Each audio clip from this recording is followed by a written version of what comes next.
O livro de Atos não é apenas um registro histórico, é um chamado ao coração da igreja, um lembrete do que significa viver sob o poder do Espírito Santo. Desde o dia de Pentecostes, quando línguas de fogo repousaram sobre os discípulos, até as correntes que aprisionaram Paulo em Roma, cada capítulo revela uma verdade inegável. O Evangelho não pode ser contido. O Espírito Santo e o nascimento da igreja em Jerusalém, um grupo de homens e mulheres aguardava em oração. Eles não tinham recursos, influência política ou estratégias humanas. Tinham apenas uma promessa: recebereis poder ao descer sobre vós o Espírito Santo. Atos 1:8. Quando o vento impetuoso encheu o cenáculo e as línguas de fogo apareceram, algo sobrenatural aconteceu. Homens iletrados como Pedro passaram a proclamar com ousadia as maravilhas de Deus em idiomas que nunca haviam aprendido. A mensagem era clara: arrependei-vos e cada um de vós seja batizado em nome de Jesus Cristo para a remissão dos pecados. Atos 2:38. Naquele dia, 3.000 almas se renderam a Cristo. A igreja não nasceu de um movimento organizado por homens, mas de um derramamento divino. Isso nos faz questionar: onde está essa mesma unção hoje? Será que substituímos o poder do Espírito por métodos humanos? Perseguição e expansão. O sangue dos mártires. A primeira perseguição surgiu rapidamente. Pedro e João foram presos, açoitados e ameaçados. A resposta deles ecoa através dos séculos: julgai vós se é justo diante de Deus ouvir-vos antes a vós do que a Deus. Atos 4:19. A coragem deles não vinha de discursos motivacionais, mas da certeza de que Cristo estava vivo. Estevão, cheio do Espírito, enfrentou o Sinédrio com uma pregação tão ardente que selou seu martírio.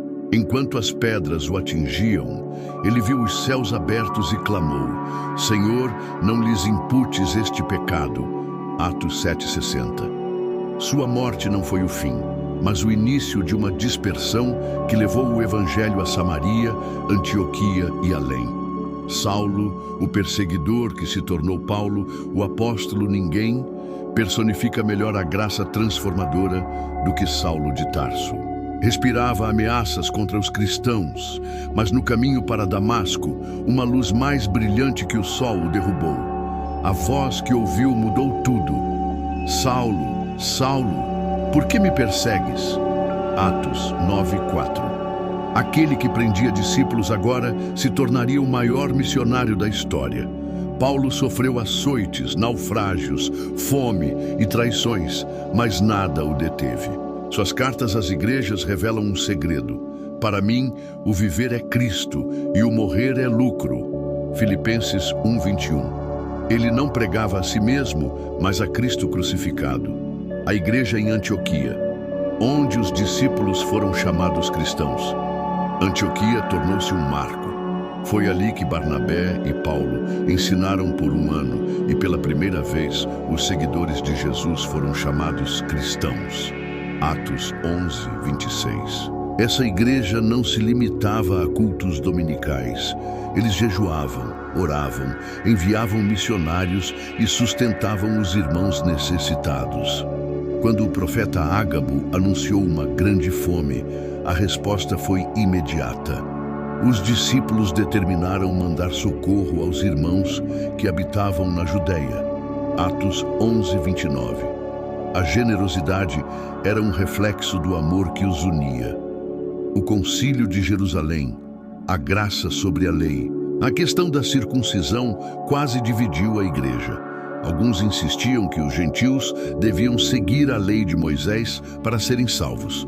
Paulo e Barnabé, porém, testemunharam como Deus havia aceitado os gentios pelo Evangelho. Atos 15:8-9. Tiago, líder em Jerusalém, deu o veredito final: não devemos perturbar aqueles que dentre os gentios se convertem a Deus.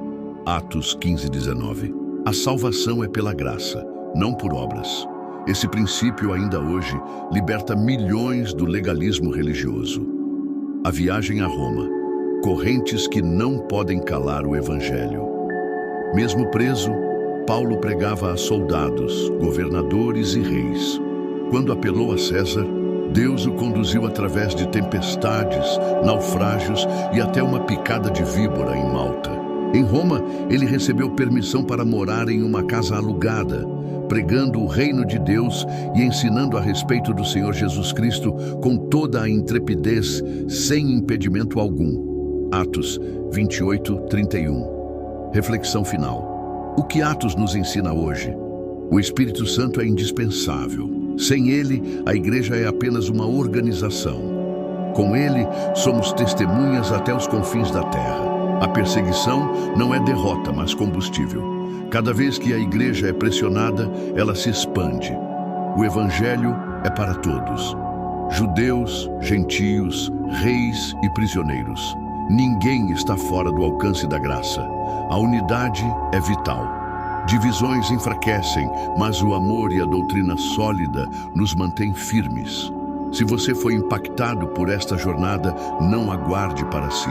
Compartilhe este vídeo com alguém que precisa ser lembrado do poder do Evangelho. Deixe nos comentários: eu vou até o fim com Cristo. E se ainda não se rendeu a Jesus, hoje é o dia. Assim como Paulo, você pode ter um encontro que transformará sua história. A igreja primitiva não tinha prédios suntuosos ou recursos tecnológicos, mas tinha o Espírito Santo. E isso bastou para sacudir o mundo. Será que estamos dispostos a pagar o mesmo preço? Compartilhe, comente, permaneça firme. A jornada continua.